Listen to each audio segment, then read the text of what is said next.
Oscar Piastri's epic victory over Lando Norris at the Belgian GP. Key moments that led to Oscar Piastri's victory over Lando Norris in the Belgian Grand Prix. In the thrilling world of Formula One, the competition within McLaren has reached a boiling point, and the recent Belgian Grand Prix showcased this intense rivalry.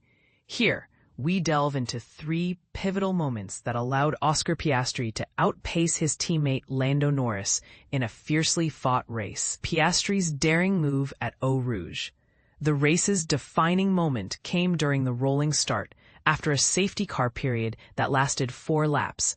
Piastri wasted no time in overtaking Norris on the Kemmel Straight, marking a significant shift in the race's dynamics. The key to Piastri's successful maneuver was Norris's noticeable slide as he exited La Source. This slip allowed Piastri to closely follow him as they sped towards the challenging Eau Rouge and Radion corners. Demonstrating remarkable bravery and skill, Piastri stayed glued to Norris's rear through these notorious turns, and then executed a perfect slingshot move on the Kemmel Straight.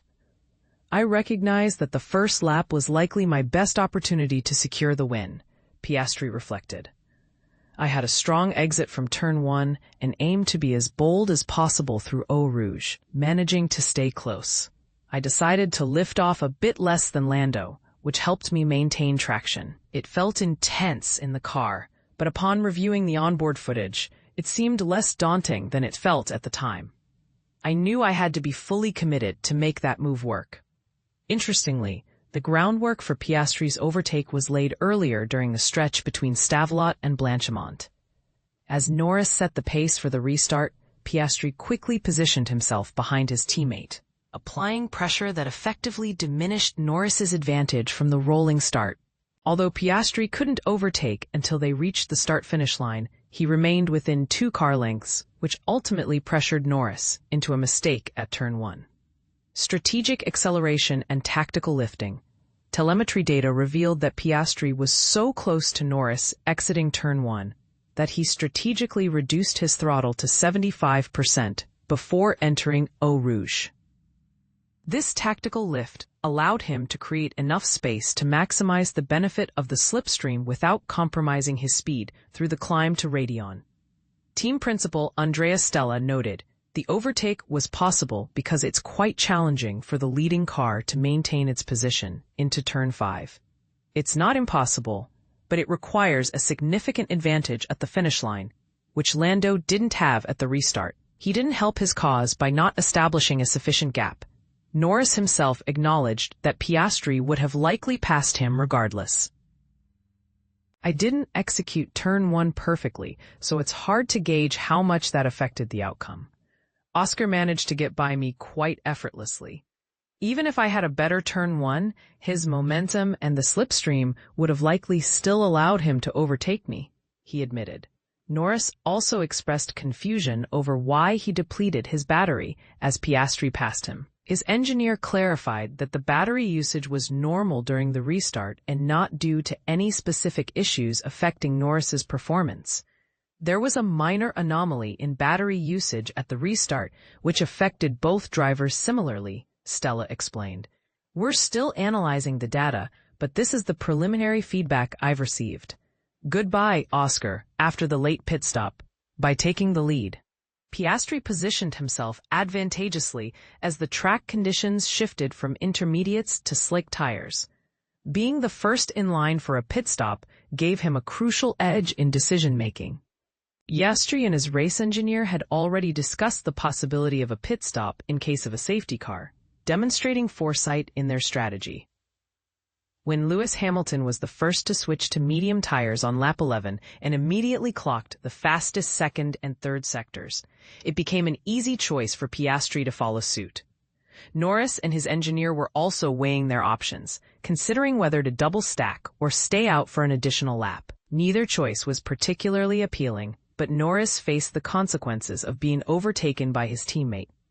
"I need to consult with the team. It's challenging because double stacking will cost us a significant amount of time," Norris reflected later.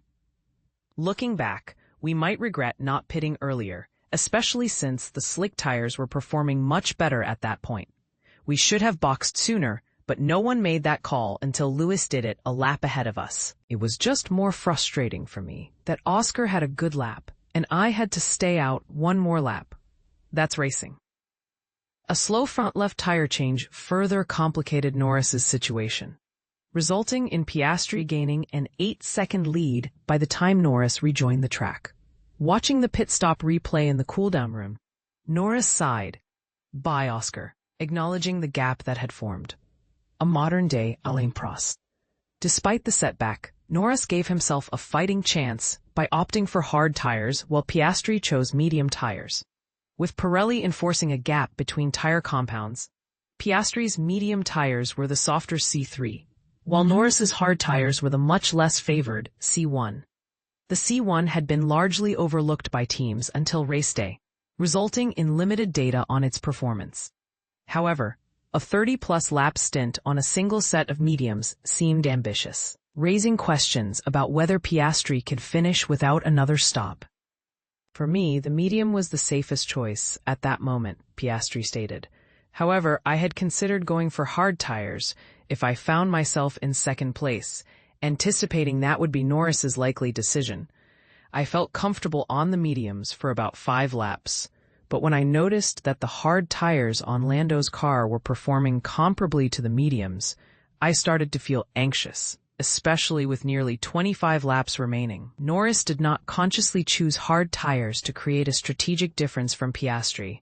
It was a decision made by the pit wall. Will, my race engineer, asked if I wanted the hard tire, and I agreed. That was the extent of my input. I wasn't even aware that Oscar was on mediums, to be honest. That didn't influence my choice. I believed the hard tire would be slightly better for the remainder of the race. On the slower tires, Norris pushed hard to close the 8-second gap, which gradually decreased, but also raised concerns for his race engineer. "Lando, these tires are becoming tricky. Stay focused. Don't push the braking as hard as before.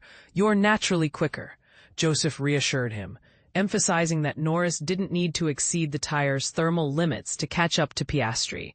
After 6 laps, Piastri reported that it would be difficult to reach the finish, but he managed to keep his rear tire temperatures in check, leading to less degradation than anticipated. He explained, "I had to be cautious, but the tires held up much better than I expected. I had to manage them a bit, but nothing out of the ordinary." Piastri might feel that he didn't do anything extraordinary, but from an external viewpoint, his performance was impressive.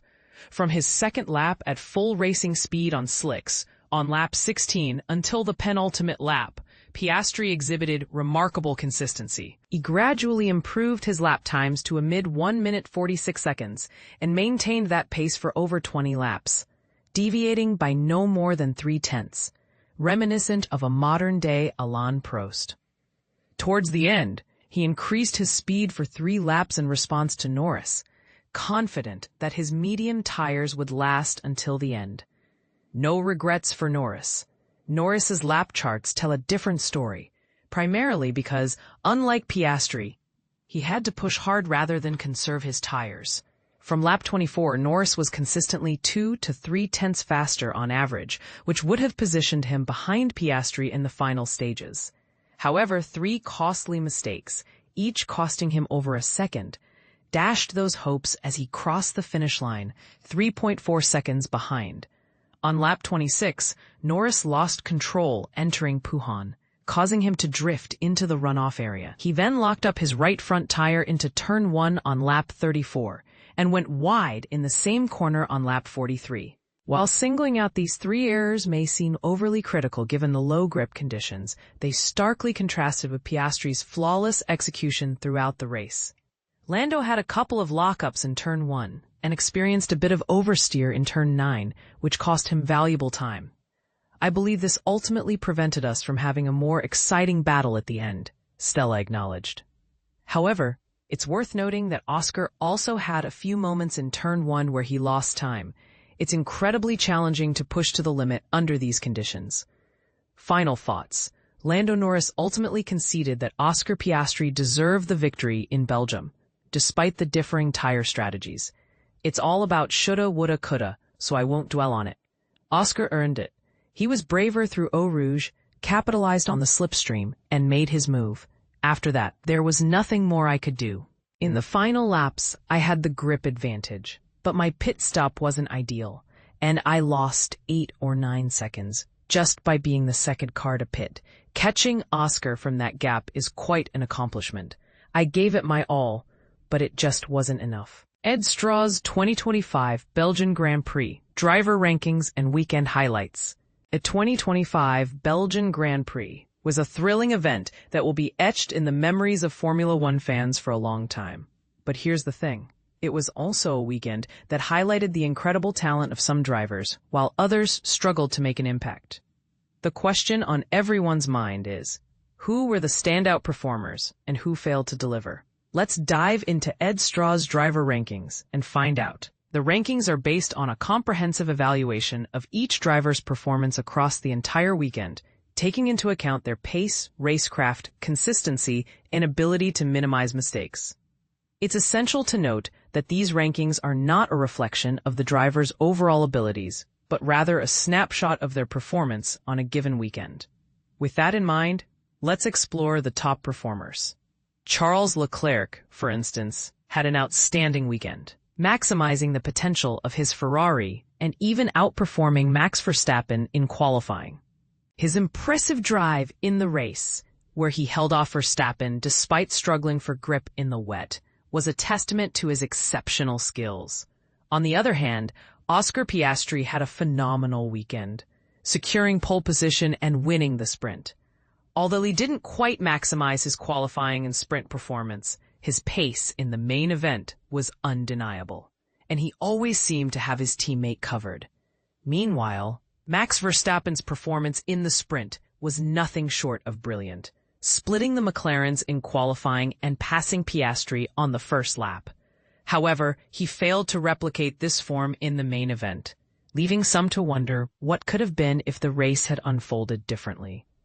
Other notable performers included Alex Albon, who excelled in the main event, and Pierre Gasly, who single-handedly gave Alpine respectability with his impressive drive. George Russell also had a quietly accomplished weekend, doing what he could with the fourth best car. As for the rest of the pack, there were some surprises and disappointments. Lando Norris, for example, was quick, but ultimately second best at McLaren, while Yuki Tsunoda showed tangible improvement, but was unrewarded. Lewis Hamilton's qualifying blunders ruined his ranking, despite his pace being better than expected. And then there were those who struggled to make an impact, like Fernando Alonso, who did a good but not perfect job in a hopeless cause, and Lance Stroll. So, who do you think was the most disappointing driver of the weekend, and why? Let's discuss. But before we conclude, let's not forget the drivers who are still finding their footing, like Nick de Vries, who showed signs of progress despite being benchmarked against a flying Pierre Gasly. As the season unfolds, it will be fascinating to see how these drivers develop and whether they can turn their fortunes around. The 2025 Belgian Grand Prix may be over, but the debate is just getting started. So what are your thoughts on the driver rankings? Do you have any predictions for the next race? Share your opinions and let's keep the conversation going. Oscar Piastri wins rain-soaked Belgian Grand Prix. Imagine taking a leap of faith under the pouring rain with victory on the line. That's exactly what Oscar Piastri did at the Belgian Grand Prix, a race that was as much about battling the elements as it was about outpacing rivals. Delayed by a torrential downpour, the race at the iconic Spa-Francorchamps circuit was anything but ordinary. Yet once the skies cleared enough for the race to commence, Piastri, the Australian sensation, didn't hesitate to showcase his mettle. Starting just behind his McLaren teammate Lando Norris, Piastri knew the stakes were high. The race kicked off under the watchful eyes of the safety car, and it wasn't until the fourth lap that the drivers were unleashed. Piastri seized this moment, executing a daring maneuver past Norris that would set the tone for the rest of the race. Commitment was key, Piastri reflected in a post-race interview with Sky Sports. His calculated risk not only propelled him past Norris, but also demonstrated his strategic prowess and sheer determination. As the track began to dry, Piastri's adept handling of his tires ensured he maintained the lead, despite Norris's best efforts and a strategy that, on another day, might have seen him snatch victory. Norris, finishing a little over 3 seconds behind Piastri, expressed a mix of frustration and acceptance. Leading in wet conditions, he explained, presented unique challenges, especially with the added difficulty of creating a slipstream for those trailing closely behind. Despite the setback, Norris remains a formidable contender in the championship, now trailing Piastri by 16 points. Piastri, on the other hand, is riding high, marking his 6th win of the season and reflecting on a journey of continuous improvement and resilience. To finally get the win this weekend is a really nice feeling, he shared, acknowledging the ups and downs of previous races. With the Hungarian Grand Prix on the horizon, the stage is set for another thrilling showdown between the McLaren teammates. But here's where it gets controversial. Can Piastri maintain his lead, or will Norris find a way to turn the tables? And this is the part most people miss. The dynamic within teams, the strategy beyond the track, and the sheer unpredictability of Formula One. What do you think? Will Piastri continue to dominate, or is an upset on the cards? Let's hear your thoughts in the comments below.